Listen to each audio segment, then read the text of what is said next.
So this is trigonometry, section 6.3. So you'll see up there you guys have 3 different sections. And then we will take a summative quiz worth 50 points, just like your last assessment, over these 3 sections.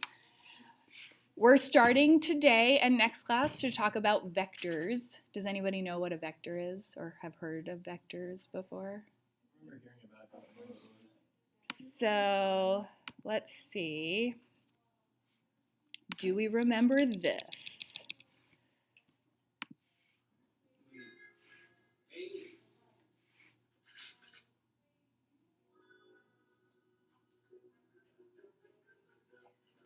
I'm applying for a new film loan. Go by the name of Vector.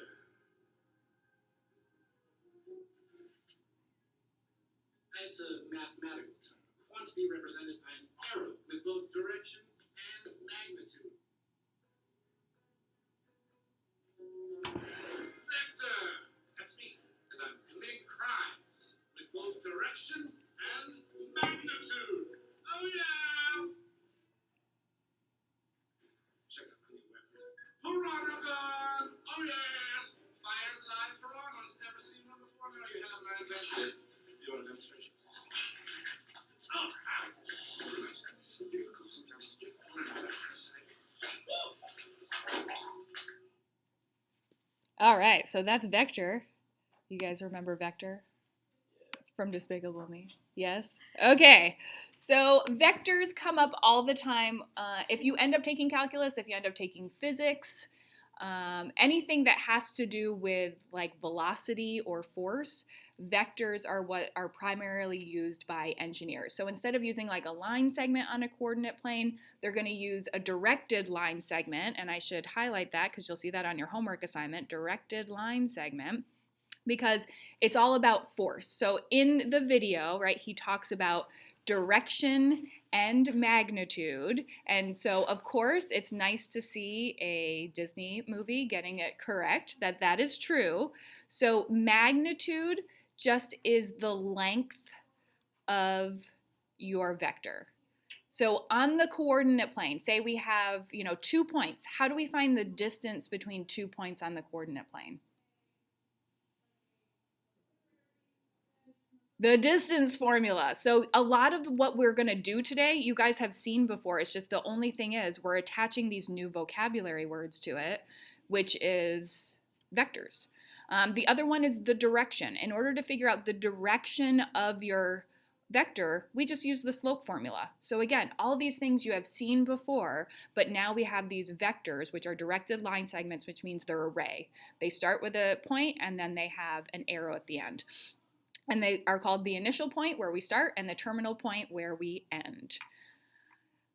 Vectors can all be equivalent to each other. So you'll notice over here, all of these vectors, even though they may be in different parts of the coordinate plane, these are all equal to each other.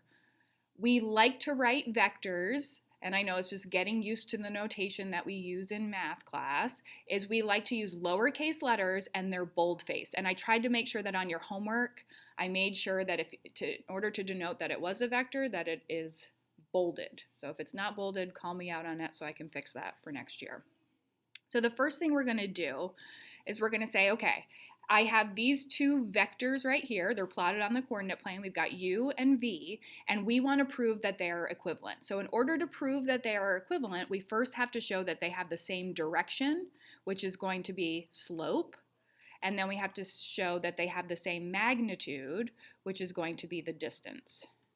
Once we can verify that those 2 things are the same, then we can say these vectors are equivalent to each other. So let's start with u. In order to calculate the slope of u, remember our old slope formula, y2 minus y1 over x2 minus x1.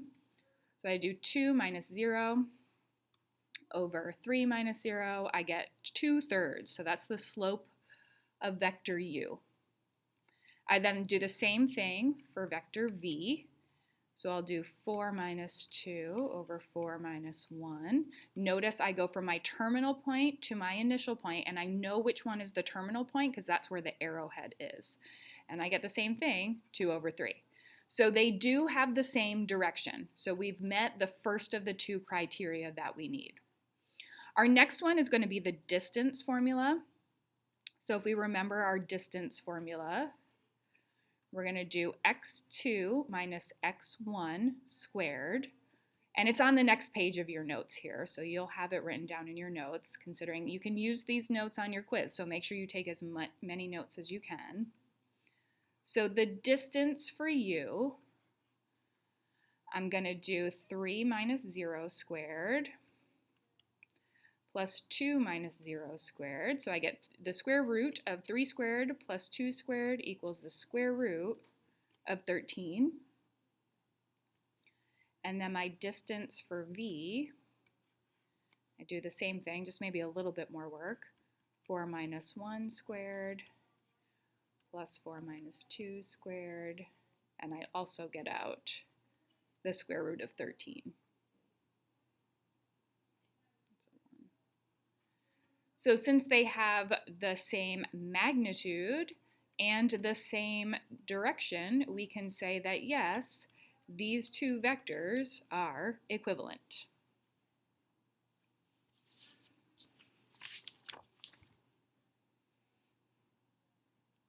Any questions on how to do that?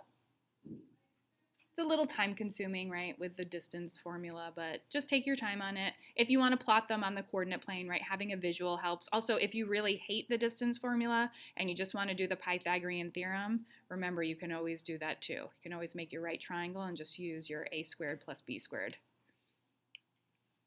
All right, so one of the first things that we want to be able to do with a vector is to write it out in what's called component form. So we don't want to always have to say, okay, well, the initial point is 1, 1, and then the terminal point is 6, 4. Like, that's not how we like to write vectors. We like to combine all that information into one summary. And so the way that we do it is we write a vector and we use this notation. It's almost like they're bigger inequality symbols. So you have kind of this left side and right side, and in between we put an x and a y, right? And we have to figure out what this is. So in order to figure out the component form of a vector, here's what we do. Say I have a vector and it's down here. Of course, in the world of mathematics, we want to make things as simple as possible. So we move this vector and we move it so that it has its initial point at the origin. It has to, though, have the same length and the same magnitude, but now that it comes from the origin, it's much easier to summarize the vector, right? So we just showed on the previous page that as long as a vector has the same magnitude and direction, it is the same one. So instead of dealing with this whole initial point, terminal point, let's just move everything up to the origin and make it easier for us to use in the future. So that's one of the first things that we're going to do. We'll go over this kind of summary up here in a second. I think it's more important. Let's do an example first of how we calculate or how we move a vector to be at the origin. So we're going to move on to example 2. And the first thing I recommend you do is let's draw a picture, right? And it doesn't have to be perfect, right? I know it's in your notes. I don't have a coordinate plane there for us. So we have a vector and its initial point is at 4, -7. Its terminal point, it's at -1, 5. So here is our vector. Now what we like to do with these vectors is we like to move them, right? We want them to be coming from the origin and then have the exact same direction and magnitude. So we're going to take the black vector and we're going to rewrite it in terms of the red vector so that we're coming from the origin. And the way that we make sure that we can do that math, the component form, what we do is we're going to take x from the terminal end minus x from your initial point, comma, y from the terminal point minus y from the initial point. So that's going to give us the component form of this vector. And these are going to be my t values because it's the terminal point, and here are my I values. So let's go ahead and do that. I'm going to do -1 minus 4, comma, 5 minus -7. So the component form of this vector is -5, 12.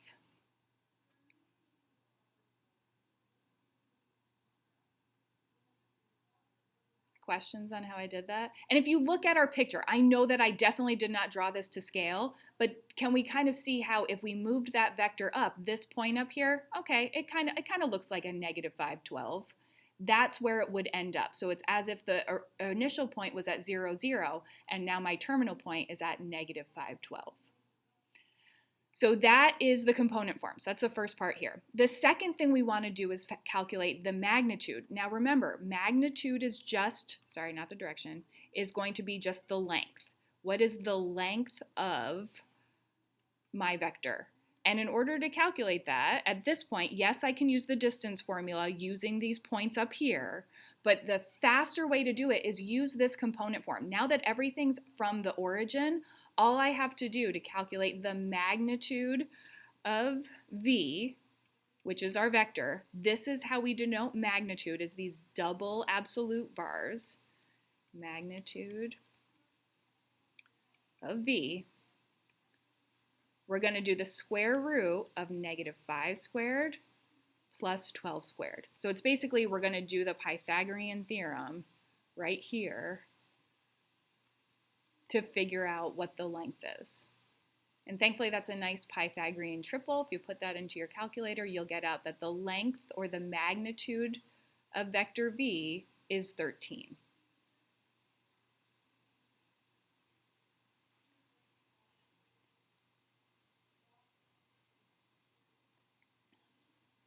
Any questions on how I did that?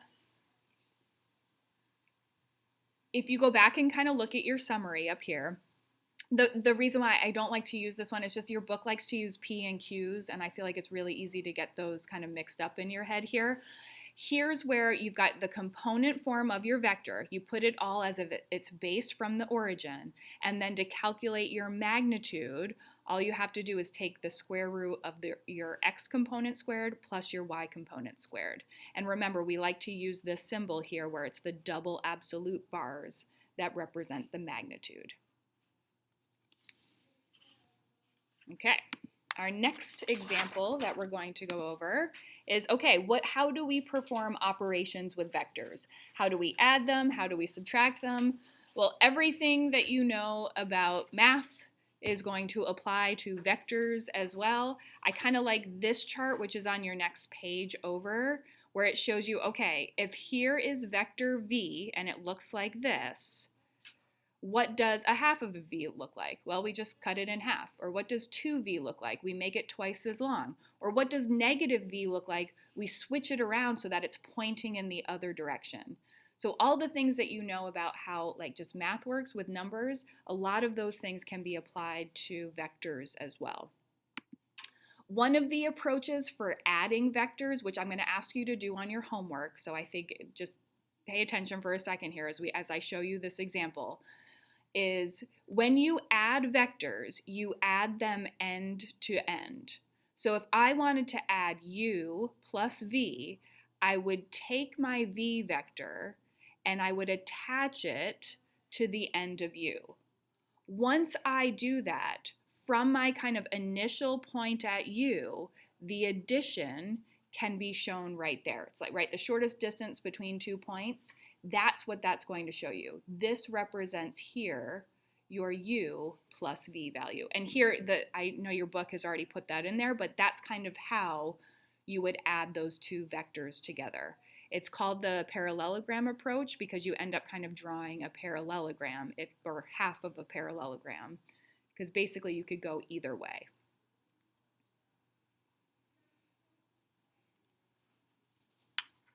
If you wanted to add a negative vector, like say instead of subtracting, so right below, instead of doing u minus v, you change it to be u plus -v.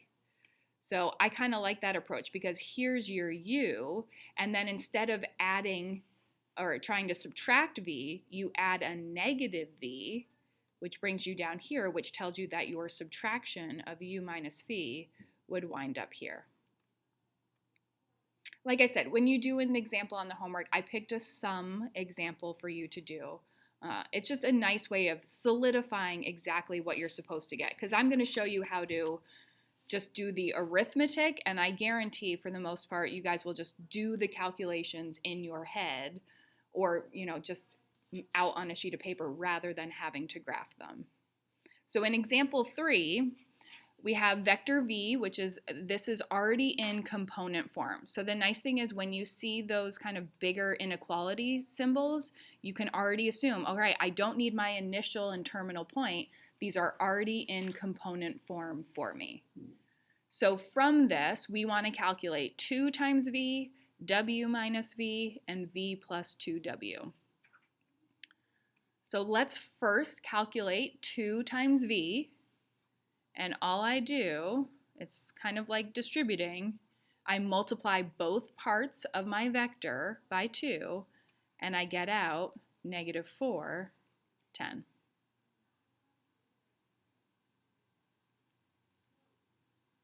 For part B, and we're doing subtraction, so it's really important that we know the order, right? Subtraction is not commutative. We can't go both ways.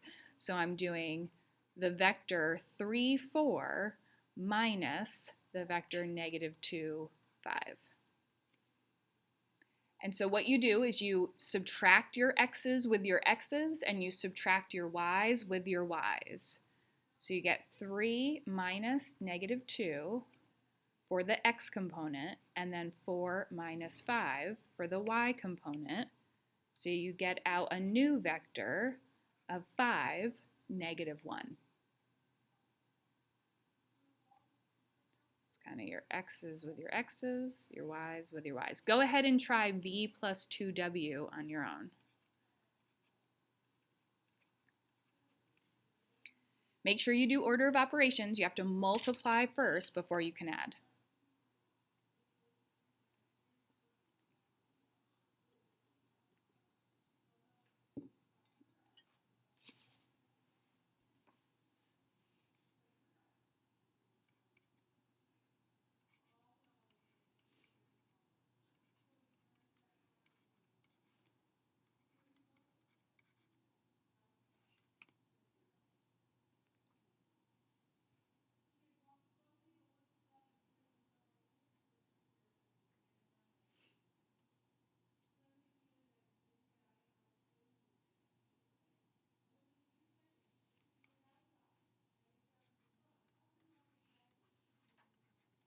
Anybody feel like sharing what they got?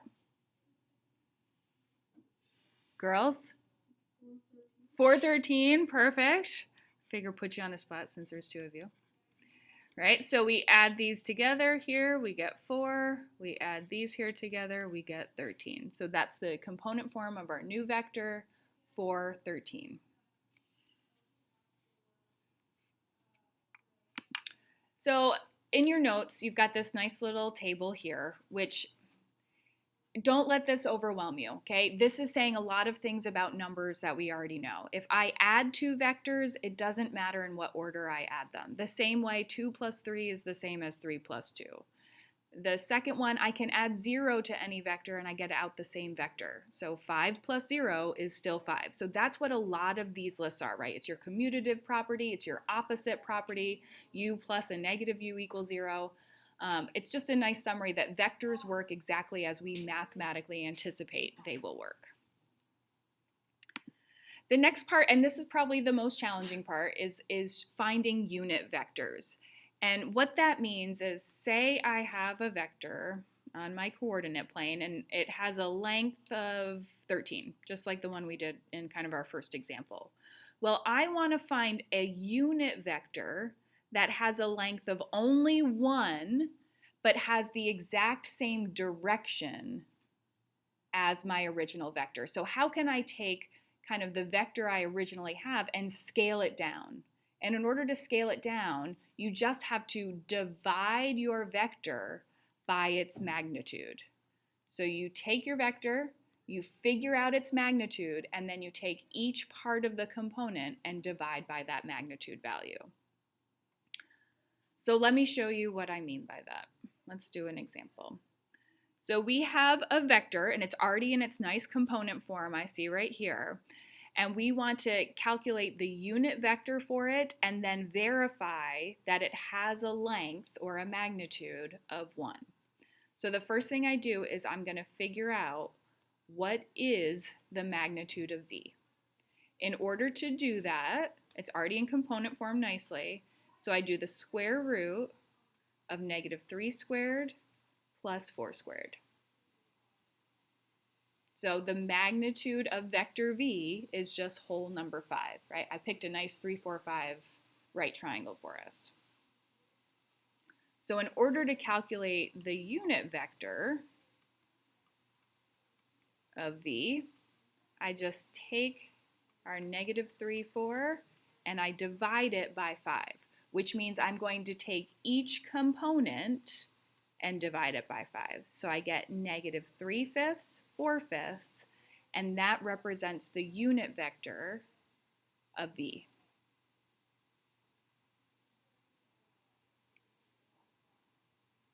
Make sure it looks like a vector. Then the final piece here is we want to verify. We want to make sure that this vector here has a length of 1. So in order to do that, I know we got to do a little bit of fraction math here. I'm going to do -3/5 squared plus 4/5 squared.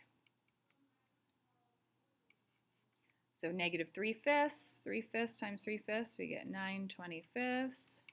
4/5 times 4/5, 16/25. I get the square root of 25 over 25, which is the square root of 1, which is just 1. So yes, we have verified that the length of our unit vector there is just 1.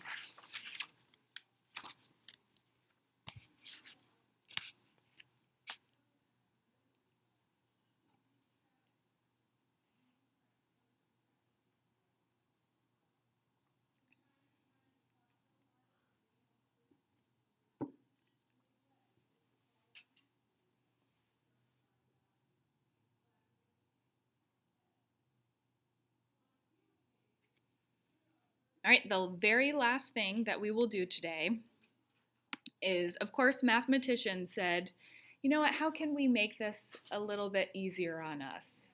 I don't want to be writing vectors this way with kind of a standard inequality symbol or larger symbol. It was hard for me to find it on Gimkit. I did eventually find it in the symbol category.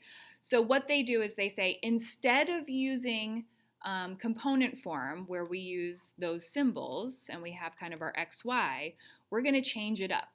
And we're going to say that if it's the x component, we're going to call it I. And I know that's not fair. We already use I as the imaginary unit. They also use it as the unit vector for the horizontal. So this is your I and this is your j. In order to kind of write a vector this way, we're going to call it a linear combination. And I know, don't let it overwhelm you. Say I have a vector and its component form is -4, 5. Then the linear combination is going to be -4i plus 5j. So over here, this is the component form. And over here, this is what we call a linear combination.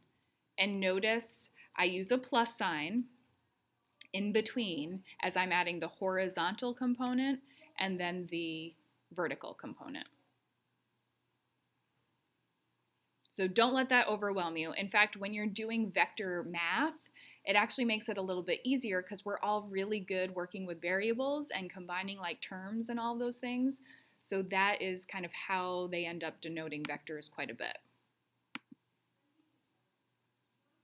So let's do, this is like one of the first examples, maybe example 2 that we did. They've given us the initial point and the terminal point. So the first thing we want to do is let's write the component form of this, and then from the component form, we're going to write it as a linear combination. And remember that component form we're going to do kind of the x terminal minus x initial, y terminal minus y initial. So I get -1 minus 2 and 3 minus -5. And I get out the component form here is -3, 8. From there, I'm just going to write this as a linear combination. I get -3i plus 8j. And that's really it. And you'll notice you're going to start to probably do some of this in your head the more practice you get with this. It's just simple arithmetic, and it's just keeping kind of all of those pieces straight.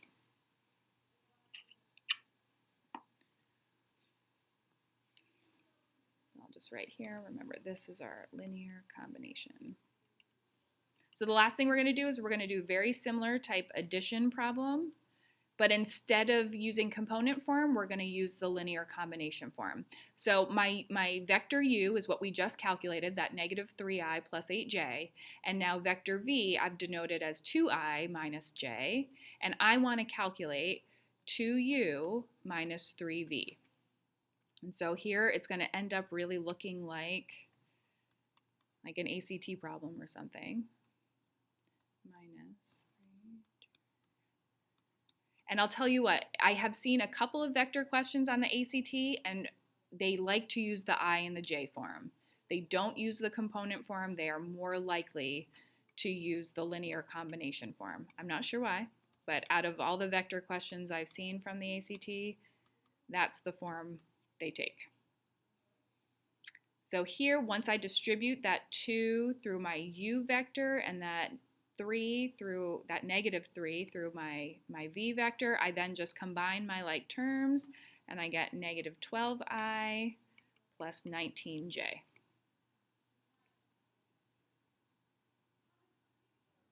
All right, questions on that?